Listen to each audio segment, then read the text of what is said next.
Hello and welcome to Dakota Prep's tutorial for size and overcurrent protection for feeders. The good news is we got us an easy one here, right? This question, it says, what is the minimum size circuit breaker required to protect a feeder circuit that supplies 150 amps of continuous load and 45 amps of non-continuous load? Okay, so like I said, the good news is easy question. What we got to do, first of all, we go look at section 215 for feeders, .3 for overcurrent protection, right? And it's really straightforward. That's why I say it's easy. There's not a lot of crazy rules or anything. It's pretty straightforward. It says, hey, your overcurrent protected device, that is, shall not be less than, right? It says the rating of this device shall not be less than, greater than or equal to. We're used to that by now, the greater than or equal to. At least this big, it can be bigger, can't be less than, at least this big or bigger. Your continuous load plus 125% or 1.25 times your, oh my goodness, I just said that backwards. Let's try this again. Yeah, see how easy this is? Once again, that says your non-continuous load, that is, right? Our non-continuous load plus 125% of our continuous. Anything that's continuous, 3 hours or more, we got to tack an additional 25% onto that, okay?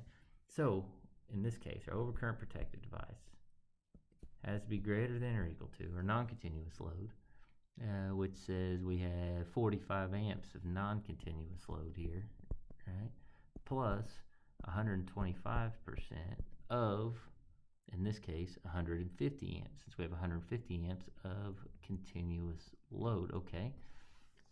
So that would give us an inequality that looks like this. Overcurrent device has to be greater than or equal to 45 amps plus 125% of 150, which is a grand total of 187.5 amps. 5.5 amps.